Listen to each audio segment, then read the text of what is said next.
Bienvenidos a Mish Bajo la Superficie, un espacio en donde lo que callamos toma voz, en donde la salud mental se mira con honestidad a través de Mish, una mujer brillante, compleja y única que nos guía hacia lo que se vive en las profundidades del alma. Aquí no hay juicios, solo verdad, vulnerabilidad y un espacio seguro para sentir. Empecemos.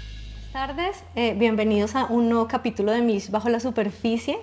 Hoy estamos súper felices de tener una súper invitada al podcast del día de hoy. Vamos a hablar de cosas muy lindas. Muchas gracias, Ana Isabel, por aceptar esta invitación. Estamos de verdad felices de tenerte. Yo honrada de hacer parte de esto, a quien quiera que le caiga este globito hoy. Así es, muchas gracias. ¿Nos puedes contar un poquito? Mucha gente te sigue, te vemos con todo el tema pues, de lo que haces, que es tan lindo. Hoy me preguntaban qué hace, yo no podía explicarlo porque yo decía, no es una profesora de yoga, no es una guía espiritual. O sea, veía tantas cosas, al final le dije a Adri, que me preguntó, es la persona más coherente que yo he visto y eso no es tan sencillo.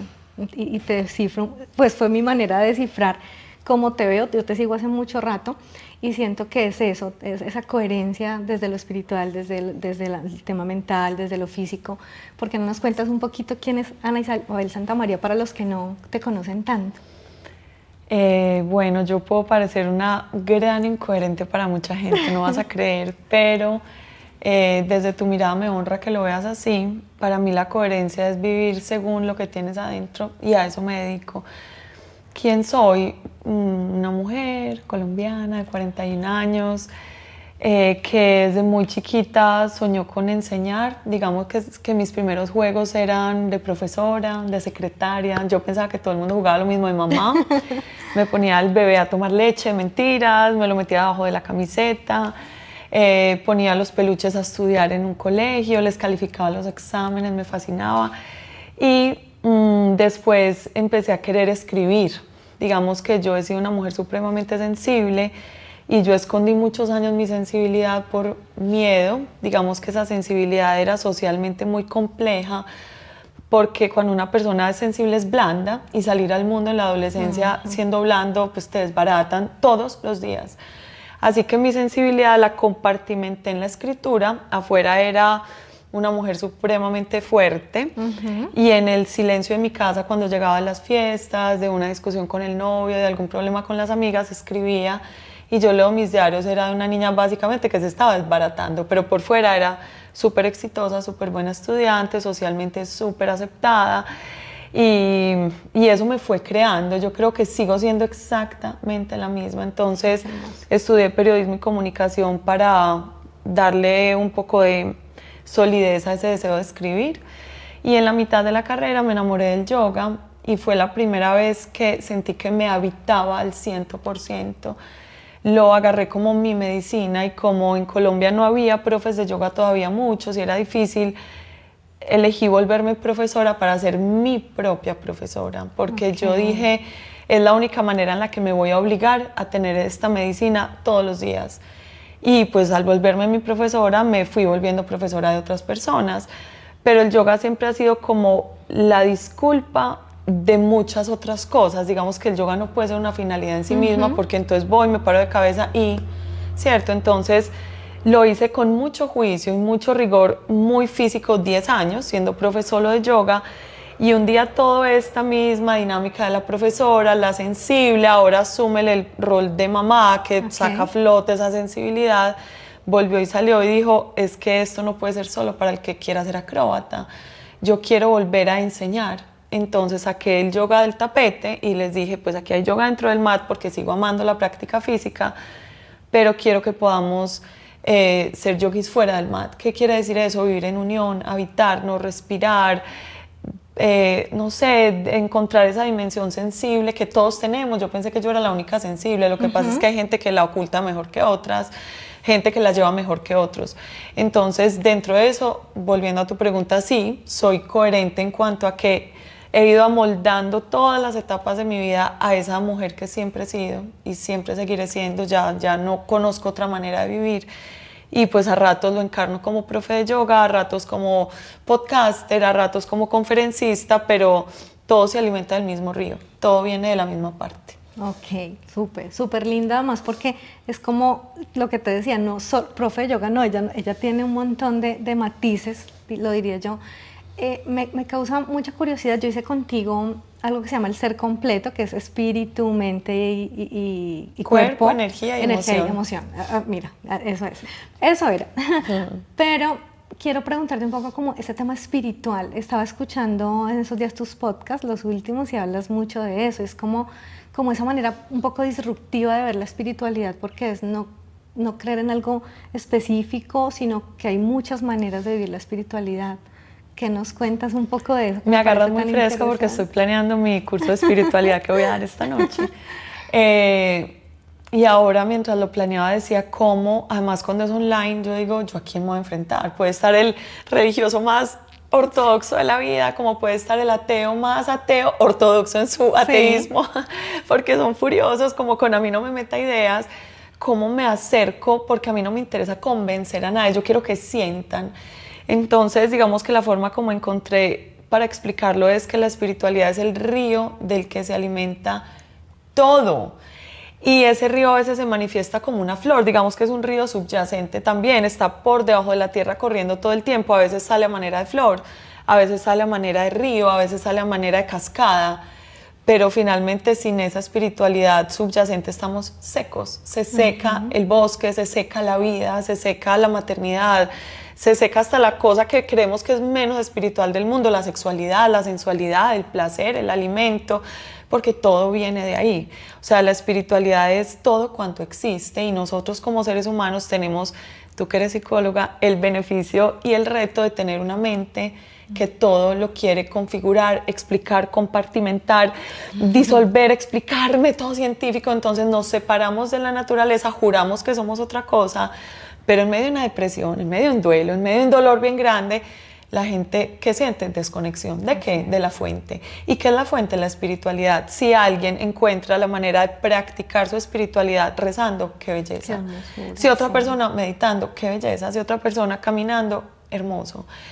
Si otra persona la encuentra gerenciando un banco, qué belleza. O sea, todos creo que hemos tenido la bendición de tener contacto con un jefe conectado con su espiritualidad, y qué distinto es de alguien desconectado de su espiritualidad. Total. O sea, una cosa es una tiranía y lo otro es una cosa que nace de por allá adentro, que uno dice, ¿quién es este ser humano? ¿Dónde salió? Entonces yo creo que la diferencia es que está conectado a la fuente. Entonces espiritual es todo. Yo les preguntaba hace poco en las redes si creen que poner límites no es espiritual, porque eso es ahí es donde te puedo decir que quien no conoce este mundo me tachará de incoherente. Entonces alguien se inscribió a un retiro y 10 días antes me escribe y me dice, Anaísa, no voy a poder ir, me falta una plata. Entonces decirle, yo no te puedo volver el dinero porque es que ya tengo todo pagado. Ah, mira, qué tan incoherente eres. Claro, perdón, o sea, claro. Espiritualidad no es ser renunciante, no es tener vida de monje, no es tener una vida austera en el sentido de renuncio a todo y no, para nada. Es más, entre más espirituales somos, más estamos en el mundo. Y es un estado como de conciencia, porque exactamente. Es justo lo que dices, ya pagaste, ¿cómo haces? Pues al final es que al revés es como si yo me hago cargo de mí misma y claro. Estoy montada en un, pongámosle otra cosa, a lo menos espiritual, acuérdense que todo es espiritual, como que pagué para el concierto de Shakira y me enfermé la noche antes y no voy a poder ir. Dentro de mi trabajo espiritual está el asumir que mi pedazo, mi metro cuadrado me corresponde y así no nos cargamos los unos a los otros. ¿Cuándo nos cargamos? Cuando el otro se queda sin suelo. Cuando alguien se queda sin suelo, cuando se queda sin dinero, cuando se queda en un dolor de esos que a uno le parten la vida, cuando, no sé, está en la maternidad, nos quedamos un poco también blandos y necesitamos a alguien, pero el resto de los días, que no son la excepción, nos tenemos que hacer cargo de este métrico cuadrado mínimo. Ahora, si esta fuente está bien bollante, le decimos al de lado, usted necesita algo de mí, claro. Yo le sirvo, pero solo cuando aquí hay algo de plenitud, porque también servir desde el vacío es como llenarse es como tener el celular en 0% y pretender darle pila al celular de lado, o sea, no hay manera. Entonces, para mí esa es la manera en que puedo explicar la espiritualidad sin ponerle contexto religioso, porque es una lástima que terminemos peleándonos por dogmas que al final son tan parecidos. Y me hace mucho sentido cuando dices cada uno conecta desde algo distinto. En esos días dicté una charla en una universidad y los chicos pues que son de edades 20, 18, ellos no, es que yo no creo en Dios. Yo les decía justo eso, les decía es que puedes conectar con guía espiritual, con ángel, con el que quieras, con psicólogo, con psiquiatra, o sea, pues, lo importante es buscar ayuda cuando no estás bien, porque a veces solo es muy difícil. Decías algo que me hace mucho sentido y es que solo podemos hacernos cargo de nosotros. A veces queremos controlar todo, hasta los hijos, por ejemplo, y es imposible porque les das unas bases, pero ellos al final tienen su propia esencia. Entonces sí tengo súper claro que solo controlas eso, tu metro cuadrado, que es el tuyo, y adicional que no puedes dar lo que no tienes. Entonces me hace tanto sentido cuando hablas de eso, porque hay gente que habla mucho de amor y de dar amor, pero pues en la realidad, y eso para mí es incoherencia. Entonces definitivamente cuando te digo que te veo coherente es porque yo veo eso, veo una mujer estructurada, porque estructura también es coherencia. O sea, coherencia no es que soy bobito y entonces hago lo que todo el mundo quiera, coherencia es que desde mis principios y mis creencias me puedo parar y poner eso que dices, los límites, por ejemplo. Entonces es súper bello esto que dices. Ahora el tema espiritual, pues que ya es muy, de verdad que creo que es tal vez lo más importante, o yo pensaría que es como ese ladrillito, ese cimiento inicial para arrancar la casita que somos cada uno. La salud mental, que esa es tal vez nuestro fuerte más fuerte, porque creo que como estamos ahora, en estos días que dictaba esta charla que te cuento, veía las cifras de suicidio que son exageradas en niños. Lo pensaba y decía, un niño de 10 años en qué estaría pensando hace unos años en jugar, y ahora un niño de 10 años pensando en suicidarse, terrible. O sea, me dolía como el corazón, porque además es un tema sensible para mí, pero pensaba qué hacer desde ahí, y lo conecto mucho desde lo que tú haces, desde esa quietud también del alma, del corazón, de cómo ves ese tema de salud mental. Lo veo igual que tú, demasiado grave, demasiado delicado. No lo veo con desesperanza. Creo que es una oportunidad gigante la que hay en este momento de observar cómo esta mente, volvemos, tiene el privilegio de crear significado de todo cuanto está pasando. Y con eso que está pasando, hay algunos que ven caos, hay algunos que ven oportunidad, hay algunos que ven el fin del mundo, hay algunos que ven muchos motivos para estar tristes, hay algunos que ven el mundo y dicen, no vale la pena estar en este mundo tan cruel, tan duro. Lo es, siempre lo ha sido, no siempre lo vivíamos en tiempo real. Así es. De hecho, cuando hay historiadores que narran, dicen que hoy estamos viviendo la mejor época. Por mucho tiempo la gente no se podía bañar todos los días, la gente no podía comer todos los días. Había guerra, había persecución, había desigualdad, había un machismo rampante. O sea, había una cosa en la que una mujer que hablaba de lo que tú y yo estamos hablando era directo para la hoguera, ¿cierto? Para la Inquisición. Sí. Había imposición de religión, de credos, había una monarquía y un ejercicio de poder muy opresivo, y además de opresivo, pues el acceso a la información era para unos muy pocos y el resto eran una gran base de obreros, esclavos. Entonces, si eso lo transmitieran por redes sociales, sí, hace 500 o 1000 años, pues no estaríamos parados acá, ni siquiera nosotras. Total. Entonces, partir del hecho de que en un mundo con más opciones, de repente nos parece que somos menos afortunados, pero no por ello lo somos, ¿cierto? Entonces, cuando hace 50 años alguien quería estudiar una carrera, es más, eran solo los hombres. O sea, el 50% de la población podía estudiar carrera, el otro no. Y de ese 50%, solo si tenían la oportunidad, la plata de entrar a una universidad pública, era medicina, administración, derecho. ¿Y cuál otro habría? No sé, muy poco, es que ni psicología. Sí, no, psicología, o sea, nada. De lo humanista, no sé, filosofía, era muy raro, terrible, y para escritura no había ni siquiera un método. Artes, o sea, temas de artes, pero esto era como diferente. Con un maestro, no era una cosa universitaria. Entonces, escoge, fin. 2 o 33% de opción del uno, del otro, fin del comunicado. Y de repente a nosotros nos dicen ahora hombres y mujeres, incluso becas, incluso en otro país, humanistas de la una de la otra, mezclar cosas. Ahora resulta que ni siquiera es un estudio superior, sino una cosa intermedia después. O sea, el mundo es tan inmenso que de repente parece que somos menos afortunados y no lo somos. Entonces es solo el significado que estamos agarrando de ¿por qué yo no? Hay un gran FOMO, que yo creo que así funciona, es como las redes sociales. Esta es una de esas siglas que utilizan los adolescentes por si no están ahí conectados. FOMO quiere decir Fear of Missing Out, es como de qué me estoy perdiendo. Entonces, si todo el mundo está en Aruba, ¿yo por qué estoy en la oficina? Si todo el mundo está con una pareja y 2 niños en Disney, ¿yo qué estoy haciendo solo en la cama un domingo comiendo pizza y llorando? Si todo el mundo puede ir al concierto de Shakira, ¿yo por qué no tengo plata? Si todo el mundo tiene mascota, ¿yo por qué un adolescente dirá, mi mamá no me deja?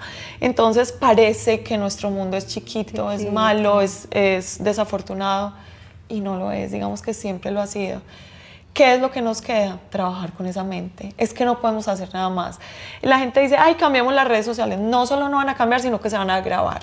Cambiemos los políticos. No sé cómo nos ha ido pésimo en la historia de la humanidad cambiando los políticos. Cambiemos la sociedad. Volvemos al metro cuadrado. Y dentro del metro cuadrado subir a la torre de control y volver. Isabel Allende lo dijo en una entrevista que me fascinó, y es cómo agarrar una historia entera de 360 grados esférica, porque además la vida es en 4D, y qué puntos de la vida vas a elegir para narrarte. Es por eso que 2 hermanos pueden, de una misma historia compartida, pueden elegir puntos tan distintos y contar 2 historias dispares. ¿Qué vas a elegir? Porque de ahí tienes el narrador la víctima, el narrador el dueño de su vida, un narrador calladito sintiéndose un tonto que ni participa, otro se va a sentir brillante y va a decir, wow, qué oportunidades he tenido. Escoge tu narrador. Mira que hay algo ahí que me causa curiosidad, y es que también va muy pegado al agradecimiento, ¿no? Y esta mañana hablaba con alguien que me decía que tenía unos temas laborales terribles, y me venía diciendo hace días lo mismo, y yo le decía, ven, ¿no será que te pegaste de eso que no es tan bueno? ¿Por qué no ves todo eso? Y empecé a listarle, bueno, que tienes esto y esto, porque si en lo que te enfocas, pues se expande, ¿no? Y funciona así, es real. Entonces es como ese punto de poder agradecer lo que tenemos, sabiendo que hay cosas que nos faltan, claro, pero como estoy pegado de lo que tiene el otro, observando al otro. Entonces eso que dices de las redes es terrible. O sea, yo he visto gente que vive pegada de, mi compañero de universidad, él tiene casa, carro y beca, yo no tengo eso. Y empezamos a sufrir porque vemos que el otro tiene cosas que no hemos logrado conseguir. Entonces, creo que se nos olvida todo lo que tenemos y lo que tú dices, lo afortunados que somos. Y dentro de ese dolor, ahí me encantó en tu diario de Mitch, que vi en la última página esta frase que no sabía que era de la reina Isabel, que dice que el duelo es el precio de haber amado. Entonces, si alguien hoy está llorando, desconsolado porque perdió a su pareja, por viudas, por separación, por lo que sea, porque pues terminaron una relación informal, no quiero esta tristeza, entonces vamos a hacerte un favor y vamos a quitar esa pareja que tuviste, que amaste, con la que te tomaste fotos, paseaste, fuiste a conciertos, se puede, es una opción, ¿cierto? Y no tendrías el dolor, pero no tendrías el amor. No tendrías el amor. Punto. O sea, es que esa es la experiencia humana. Entonces, el precio de comer es que ya no tengo hambre. El precio de tener hambre es que no he comido. Es una dualidad, aquí o acá. Y tienes que elegir en algún momento. Tengo que elegir. Entonces, quien elige la soledad, la elige con su paquete completo. Claro. ¿Qué es? Nadie me molesta, pero entonces nadie me cuida. Pero entonces nadie me ama, y entonces no tengo a quien amar. Sí. Pero estoy tranquilo y no tengo el problema que tiene mi amiga, que es, no recogió las medias, dejó la toalla tirada, le grita a los niños y educa distinto a mí. Entonces, dentro de todo ese paquete puedes elegir ser casado, ser soltero, ser divorciado, con todo lo que eso trae. Con todo. Y ahí nace la conciencia de la gratitud, es un privilegio de entrada. Hoy, si somos mujeres aquí las que estamos. Es decir, yo puedo elegir casarme o no casarme. Acuérdense, pues, que la abuela ni siquiera podía elegir eso. O sea, salía del colegio casada. Y la cambiaban por 3 ovejas, por 2 vacas. Y pasaba de la casa de su papá a la casa de su marido. Y si llegaban viudas, a veces las casaban con el hermano del que se murió. No. Porque éramos propiedad de un señor toda la vida. Sí. Es más, si llegaba a tener preferencia por un amor homosexual, ni se le ocurra mencionarlo, o sea, muérase con el secreto por allá enterrado en el fondo de su conciencia. Les hacían exorcismos y cosas así, porque era un tema de o se va en monjita, pues como se entrega a una vida religiosa para tratar de castrar esa sensación. Entonces, de informarnos y de una mente abierta no nace el agradecimiento. Para mí puede nacer de arriba o de abajo. Y a mí me aterra el agradecimiento intelectual, que es como esta obligación de escribe 20 cosas por las que estás agradecido. Entonces yo agradezco por mi gato, agradezco porque tengo un trabajo, pero es como... O esa fuente que viene de abajo que es como, ay Dios, hoy tuve un día tremendo y este gatico se me hizo al lado y me ronroneaba. Son cosas mucho más simples, pero nacen de esa, ay qué rico, como qué rico mi vida. Entonces el agradecimiento hay que buscarlo en el cuerpo. Hay que pero a veces buscarlo en no es tan sensaciones. sencillo. No, O sea, yo hay te que digo callar a esta señora. Sí, yo te digo que desde que murió María Fernanda, por ejemplo, hay algo que hago y es que miro al cielo y agradezco respirar, por ejemplo. Y antes era como respirar, a ver, eso es normal. Pero cuando empiezas a volverte sensible, si algo te trae, digamos que entregar a un hijo al cielo de nuevo es esa sensibilidad que la vida es frágil, además de otras cosas, pero también ese disfrute de las pequeñas cosas. Y esas pequeñas cosas, mirar el cielo, es la gente con la que conectas, los espacios, el tomarte un cafecito delicioso, comerte un helado, cualquier cosa. Entonces, creo que eso no lo valoramos cuando tenemos la vida de alguna manera normal y no hemos pasado como por algunas cosas. El tema es que sería muy lindo si podemos lograr a esta sensibilidad sin que nos pasen cosas tan duras. Sabes que esta mañana iba a poner mi mat de yoga para practicar y vi que el piso estaba pintado como con colorcitos. De que mi hija pinta y se le pasa al suelo. Y yo vivo muy ofuscada con ella porque es muy desorganizada. Entonces trato como de llamarle la atención porque no me puedo ir para el otro lado, pero me estaba acordando de alguna vez leí, oí en las 1000 cosas que uno ve todos los días a una mamá que había perdido a su hijo y estaba buscando todas esas huellitas que el hijo había dejado en la casa, esas huellitas de pintura, esas manitos en la pared que uno regaña, ¿por qué pones las manos en la pared? ¿Por qué me empañas el vidrio? ¿Por qué me pintas el suelo? Y yo decía, es que esto es el testimonio de que tengo una niña viva, artista, vibrante, que no está encerrada en el cuarto. Hermoso. Uf, hermoso. Yo no, esa batalla hoy no la voy a dar. Y es real eso que dices porque buscas de qué, esos pequeños detalles. Yo, por ejemplo, he encontrado, ella dibujaba mucho, entonces me dibujaba cartas, y eso seguramente, si estuviera sería importante, pero como no está es más importante y lo necesito tener porque quiero no olvidarla. Yo le decía a Adri en estos días de los temas que más me da miedo es olvidarla. Que llegue la vejez y yo olvide, entonces le digo, me gusta que la gente me hable de ella, me gusta, sí, porque quiero, para mí está aquí. La diferencia, antes la tenía en la pancita, ahora la tengo en el corazón, es igual, lo veo así.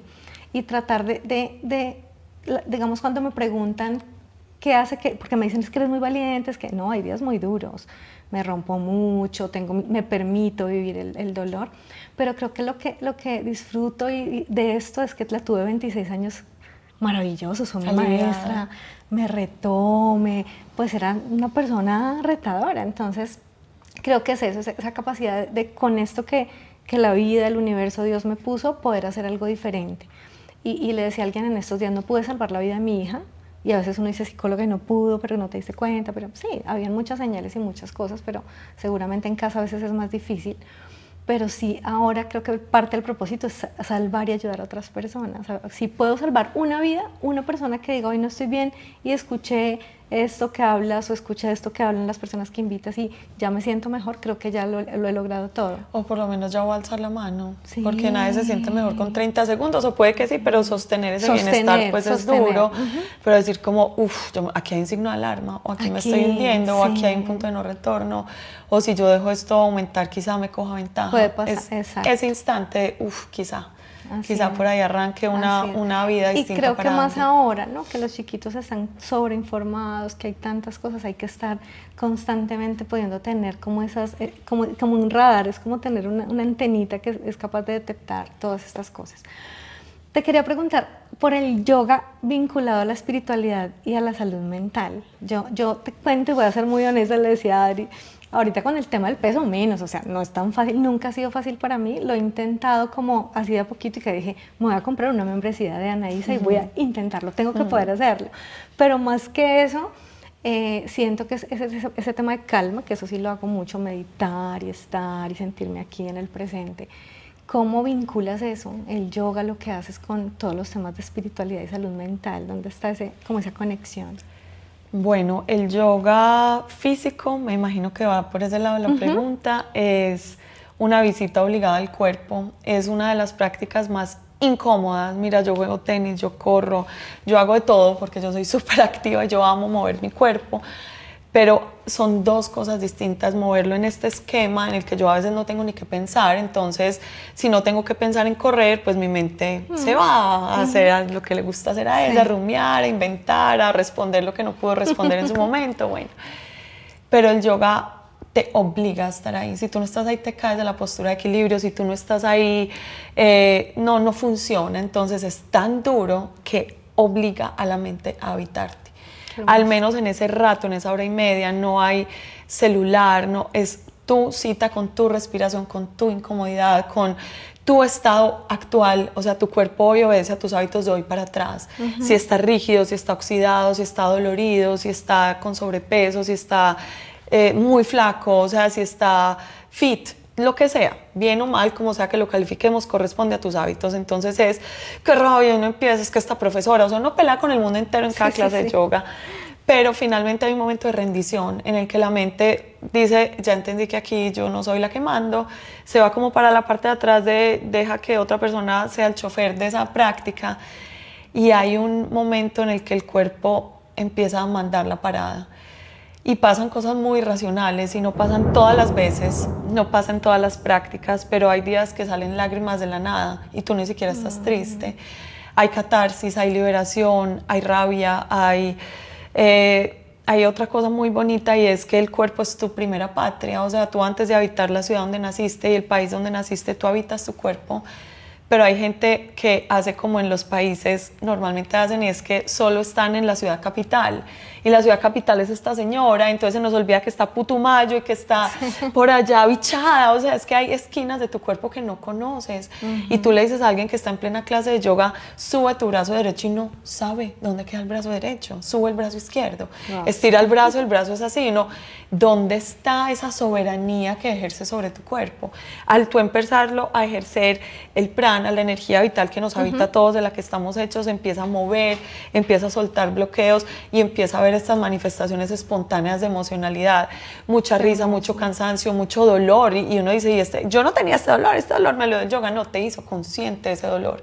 El inconsciente vive en el cuerpo, el inconsciente se imprime en el cuerpo. Entonces es una visita diaria al sótano de nuestra existencia, que no se permite ver, y que tú bien sabes que si las cosas inconscientes no se graban por medio de la palabra, porque generalmente son imágenes que ni siquiera tienen nombre, no han sido nombradas, no salen por medio de la palabra. Entonces salen porque a veces a alguien en una fiesta, en un baile, sobre todo adolescente, tiene una catarsis, una cosa, con estos extrovert, como se llaman, esas luces intermitentes, con el trago, en medio de su inicio de su vida sexual, porque son visitas al inconsciente. Entonces el yoga es una manera muy segura de visitar espacios que yo creo que de otra manera no tendríamos cómo visitar.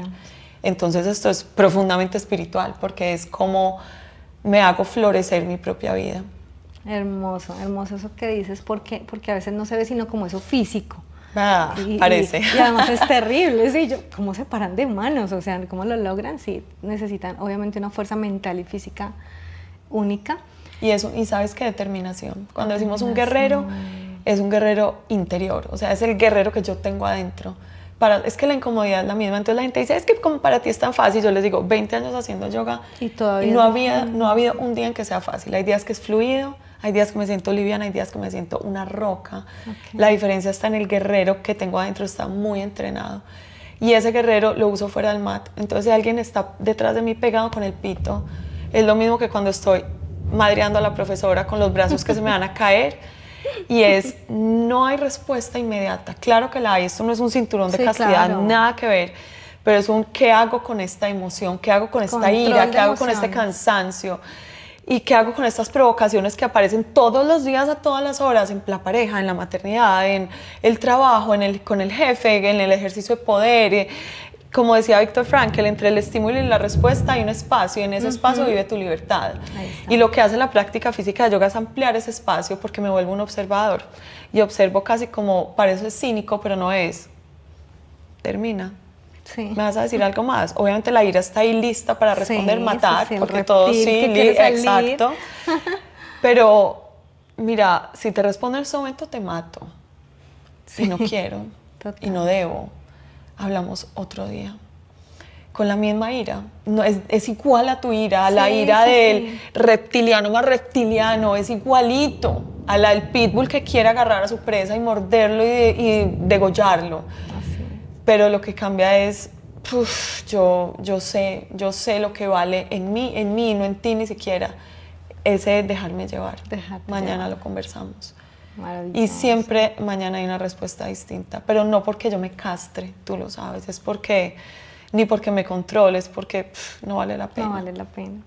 Y con los niños, ese es un tema fuerte. Ese es un tema fuerte porque ellos sacan lo mejor y a veces también lo peor que hay en uno. Entonces lo que hablabas ahora, el desorden y uno no quiere, cómo lo manejas. Además porque sobre todo Elisa se ve muy en tu ritmo, pero ¿cómo haces para que esas cosas? Porque además a uno le llega a su casa lo que a uno menos le gusta, ¿no? Y es súper normal. ¿Cómo haces con ellos para manejar eso? Y cómo ellos también han adoptado esta práctica, porque es muy lindo. Yo pienso que los niños en los colegios deberían poder meditar y poder... Ahora con la nueva ley de salud mental parece que ya va a haber una materia, Dios es quiera. maravillosa, porque ellos se aprenden desde ahí, es maravilloso. O sea, sí, que no tengan que hacer todo esto que tenemos que hacer ya grandes, sino que desde pequeñitos sepan que es mejor calmarse, que hay que respirar, que hay que... ¿Cómo ves eso? Como mamá, sin glorificarme, me voy a poner en un espacio del que me siento supremamente orgullosa y siento que lo estoy haciendo súper, pero súper bien. Me dejo ver humana, obviamente me ofusco, difícilmente me salgo de control con ellos, muy difícilmente hay gritos, no hay golpes, no hay maltrato de ningún tipo, pero sí hay humanidad. Les digo, estoy hasta acá, no más. Y en la próxima quizá grite, no pasa todos los días. Elisa es una niña muy avanzada, ya que empezaste hablando de ella, tiene unas claridades brutales, pero es una niña muy desorganizada, muy a su ritmo. Ella vive a su ritmo, pues la buseta la recoge a las 6:40, ella a veces está desayunando a las 6:39. Y para mí el cumplimiento es muestra de respeto, Claro. Entonces todos los días, con toda la paciencia, a veces con un poco más de rayita de volumen, le digo, no puede ser que 30 personas te estén esperando porque tú decidiste cambiarte 2 veces de ropa. No puede ser.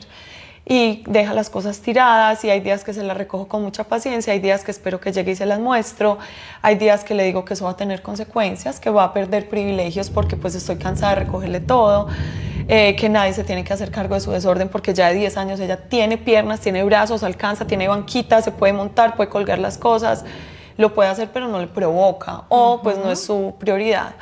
Entonces lo hago. Tomás es un niño muy inteligente, brillante, racional, matemático, lógico, muy estructurado. Entonces él llega a la buseta a la hora que es, como Perfecto. es, por supuesto, pero está ya entrando en la adolescencia, puede tener contestaciones muy feas. Yo no le respondo igual, porque yo fui una adolescente muy compleja y no quiero, yo me acuerdo muy bien de lo que yo hubiera querido, entonces lo hago y se lo digo igual.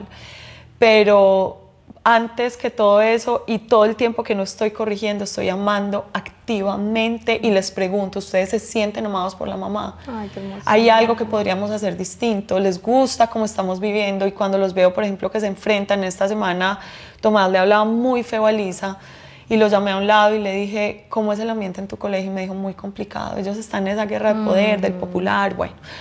Y me dijo, muy complicado, mami. Y yo le dije, ¿a ti te parece bien que como es de duro el mundo, como es de duro el ambiente y crecer, que uno llegue a la casa y que siga siendo así un ejercicio de poder, de grosería? No. Esta casa es nuestro espacio de paz y yo voy a hacer lo que sea para que así sea. Entonces se los hablo, se los digo, subo el tono, pero no... Es que no creo en otra forma de educar que no sea el ejemplo. Acá hay mucho ejemplo, su papá es hermoso, amoroso, me acompaña en esto, estamos en la misma filosofía, estamos en el mismo carril, los ama, los cuida, los protege, pero los corrige. Pero siempre que no hay corrección hay amor. La base de esta casa es el amor, la base de esta familia es el amor, pero con disciplina, porque no puedo. Con límites. No, por favor, los límites son otra forma de mostrar amor. Entonces muy terrenal, pero común y corriente, lo mismo. Ay, yo te vi en el centro comercial, ofuscada con tu hija, ya no creo en ti, pues, ay, por favor. Soy humana, entonces, por favor. Y también después de una ofuscación puede que les dé helado y no pasa nada y los malcría a ratos, todos estamos ahí con esa brújula buscando cómo Además, cómo ¿quién ser. nos enseñó a ser papás? Que es Nadie, tan duro. nadie. Es más como venga intuición y empiece a dejarse llevar y desde sus creencias, desde pues, lo que tenemos, las herramientas que tengamos, De con acuerdo. eso hacemos un Él gran está esfuerzo. súper curioso con las preguntas. Mirando qué preguntas vamos a hacer. Qué hermoso. Me encanta eso que dices de los niños porque creo que es hermoso poderles decir se sienten amados, se sienten amados y cuando te dicen que sí o te piden es también esa posibilidad y lo van a hacer con sus parejas cuando las tengan. Entonces mira cómo es empezar a construir desde una base sólida. Es muy lindo. Te lo preguntaba porque a veces los niños son de lo que más nos saca como de control, pero creo que lo manejas bien y es lindo y coherente pues con lo que estás sí, hablando. yo siento que ellos no son mi talón de Aquiles de la vida. Ese Tengo no otros muchos, pero no son ellos. Los que te dicen que eres incoherente. Sí, otros temas, porque a pero veces no las son personas esos. piensan que no, es que porque tengo un poquito más de, voy a decirlo así, tal vez fama o me conocen, no soy humana. Pues a ver, creo que cuando más riesgo de ser humano hay allí. Te quería preguntar algo súper importante para mí, es cómo poderle, o qué decirle a la gente que tiene, por ejemplo, temas de ansiedad, no graves, ¿no? Porque si hay un trastorno hay que buscar un psiquiatra, eso es claro, pero a veces empezamos con ese temita de la ansiedad, de un poquito como de depresión, que empieza como a vislumbrarse, pues, ¿qué aconsejar desde aquí, desde esa práctica de yoga? Pero no somos muy expertos, entonces venga, ¿cómo empezamos, pues? Para mí es, háganse presidentes de esa patria de su vida, presidentes absolutos, incluso si hay temas graves. Es muy difícil transmitirle a tu especialista de confianza, el que sea en el grado que lo necesites, qué necesitas si ni tú siquiera te has enterado. Yo creo que todas las emociones son manifestaciones de algo que está pasando, ninguna viene ni por de malas, ni porque seamos los únicos, ni por herencia únicamente. Vienen a contarnos historias, entonces ¿qué historia no hemos contado? ¿Qué historia no nos hemos permitido? ¿Qué historia nos estamos callando? ¿Qué favor quieren que les hagamos? Porque ellos son como los emisarios del cuerpo, ¿cierto? Sin la emoción, así sea el asco, no sabríamos que un alimento nos produce disgusto, ¿cierto? Vienen a hacernos un favor. La ansiedad viene a decirnos que hay algo pendiente, los pendientes nos matan porque es esa urgencia de, ay, ¿verdad que no hice la tarea? Entonces una buena ansiedad, pero entonces creemos que la otra es una mala ansiedad y mentira, lo que pasa es que está rancia y como es una ansiedad sobre otra, si empezamos a destapar eso nos vamos a encontrar con una crisis curativa horrible y muchos eligen correr en dirección contraria porque pues por pulsión buscamos el placer y evitamos el dolor. Pero precisamente el tema de crecimiento personal nos dice en dónde está el dolor es donde tienes que ir y es contraintuitivo. Sí, entonces no, yo no quiero, vaya. Es que se siente muy maluco, vaya. Y siéntense, es que no quiero hablar con esa, vaya, hable con esa persona.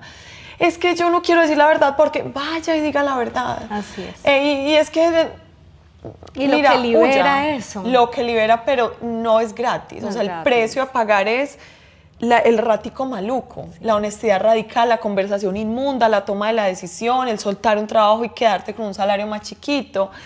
Pero el otro precio, pues si no lo tienes que pagar y es ir a una empresa en la que no te sientes bien o en la que sientes que ya un ciclo se cerró y tu cuerpo reaccionando en alarma diciéndote, acuérdate, Marianita, Juanita, Susanita, que este no es tu lugar ya, de pronto lo era, pero ya no es. Y pues muchas personas eligen hacerle caso a esta señora que hace cuentas y dice, tú necesitas eso para mercar, para vivir, para pagar el predial. Ignorar esto, y el precio de ignorar esto es que lo tenemos que medicar, porque si no lo medicamos los signos de alarma se hacen incapacitantes. Entonces elegimos apagar estas alarmas, lo cual me parece perfectamente válido, pues porque en el mundo estamos, las cuentas hay que pagarlas, pero no haciéndonos, como dicen los mexicanos, no te hagas el güey, porque no me digan pues que la gente no sabe que vamos a medicar un despecho, una tusa, ¿sí? A un adolescente. Mami, no puedes, que es muy duro. Listo, no pasa nada. Si no puedo ir al colegio, no puedo ir porque uno cuando está en una tusa siente que no puede respirar, o sea, se quiere morir. Vamos a medicar esa tusa. Listo, no pasa nada para que esas alarmas bajen. Si un día esa persona se separa, ¿qué va a pasar si no ha pasado ese río? No ha pasado el primer río, entonces cuando le aparezca el río Amazonas, que tiene 1 kilómetro de ancho, se va a morir, porque no quiso saltar el riachuelo. Entonces, las emociones hay que vivirlas, hay que traspasarlas, hay que ahogarse en ellas de pronto, si es preciso. Y al otro lado, hay vida, una distinta. Lo que pasa es que estamos apegados a la vida anterior, todos. Claro. Y estamos en la zona de confort, ¿no? En esos días alguien me hablaba de por qué hay mujeres que son maltratadas físicamente y se quedan ahí, y es su zona de confort. Es que hay infiernos que son zonas de confort. No conocen otra cosa. Es que yo cambiaría zona de confort por zona conocida. Eso, es lo que conozco. Exacto. Es lo que, no es tan bueno, pero aquí estoy. Y no es sencillo salir de ahí, o sea, porque a veces juzgamos, pero yo me iría, pero claro, tú desde tus ojos, viéndolo desde afuera, pero ya estando dentro todo es distinto, entonces... Pero te maltrata, pero te sostiene económicamente, te no maltrata, sola, pero te valida, te maltrata, pero socialmente no te sientes desbaratarte, te maltrata, pero... digamos que la mitad del tiempo, y la otra mitad del tiempo te abraza, te dice que eres la más linda del mundo.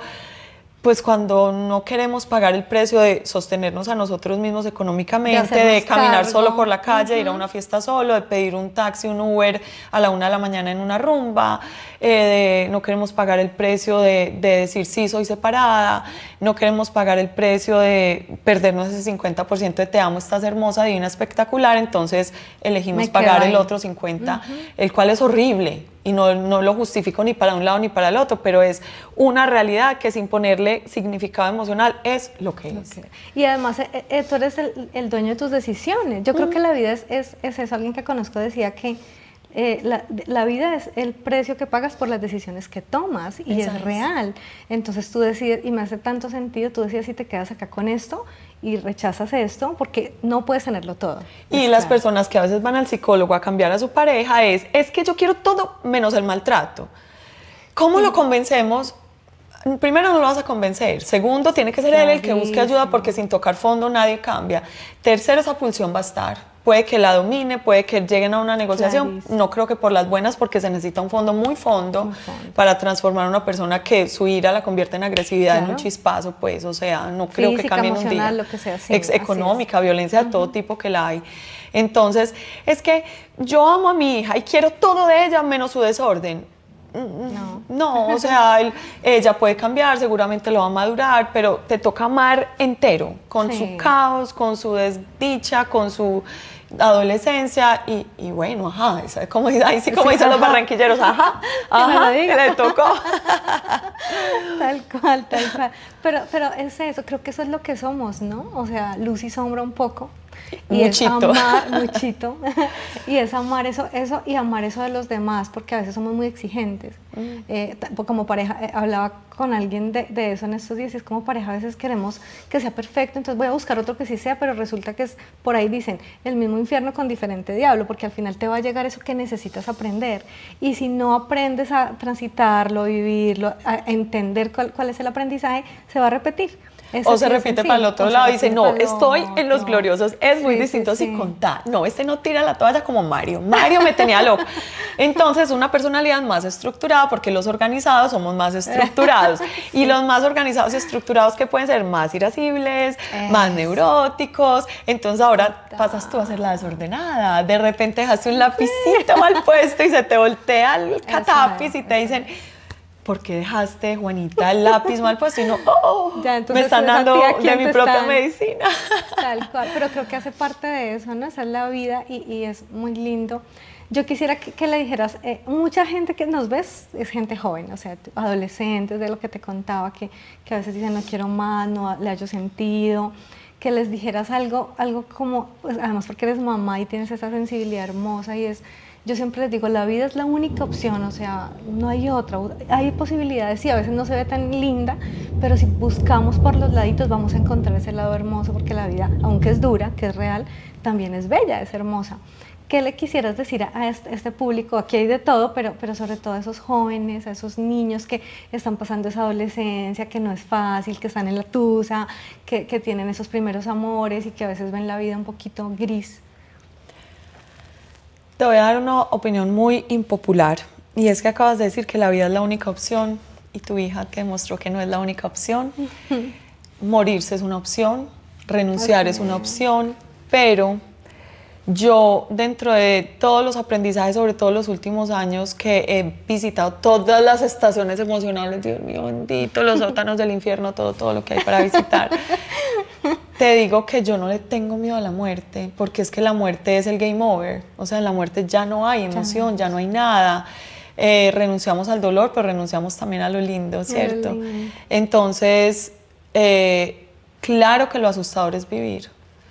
Claro que es, pero yo pienso que renunciar antes de tiempo es rendirnos, perder la oportunidad, y creería dentro de mi sistema de creencias que es el tener que volver a repetir el examen. Yo creo profundamente en el plan del alma, creo que cuando renunciamos al plan del alma que nosotros mismos hicimos en el momento en que se puso más álgido el examen, pues nos toca repetir y validar y habilitar hasta que pasemos el bendito examen.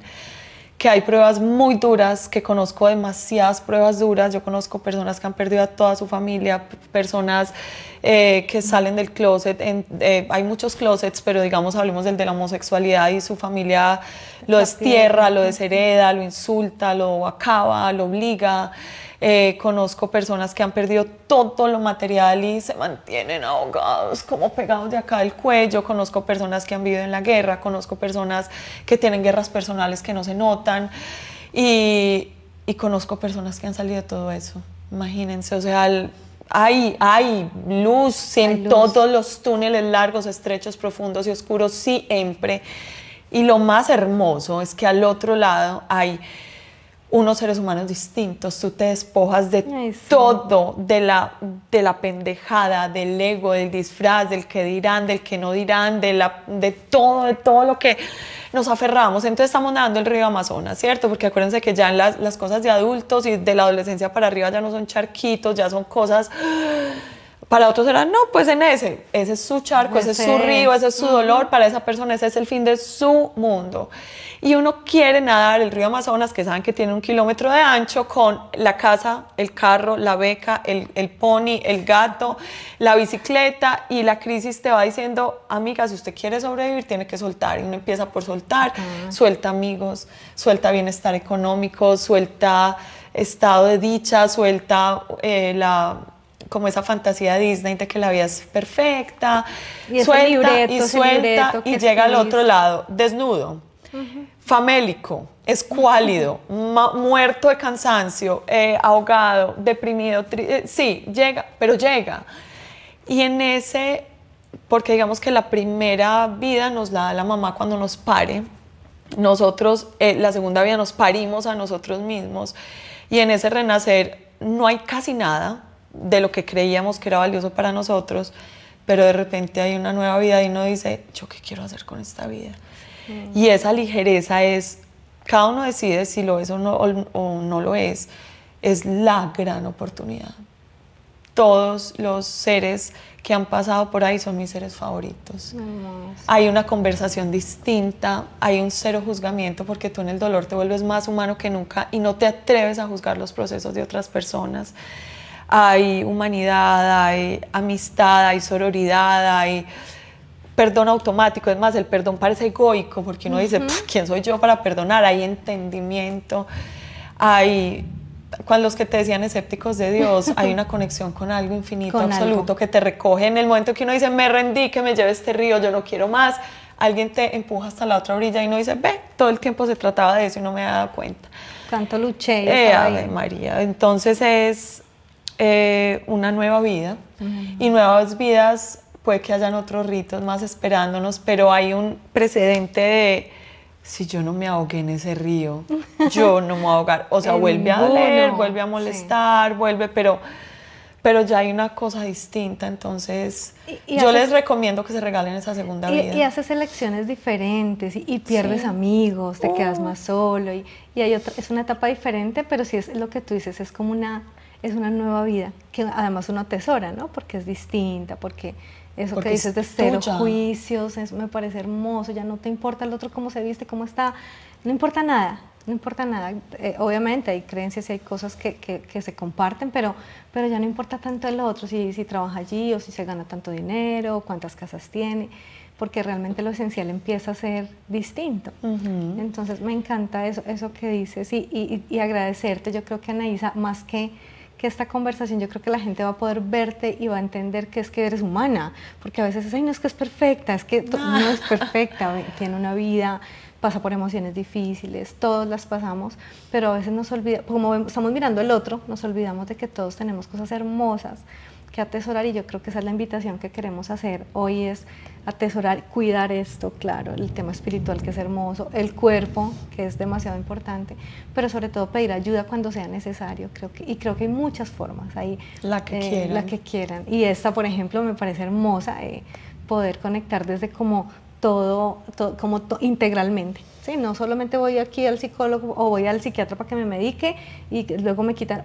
Le hablo mucho a la gente de la terapia integral, y yo creo en la medicación porque sé que hay trastornos y algunas situaciones que requieren eso, como cualquier tema físico, pero también creo que hay que hacer terapia para tener herramientas, porque cuando la medicación no esté yo pueda hacerlo.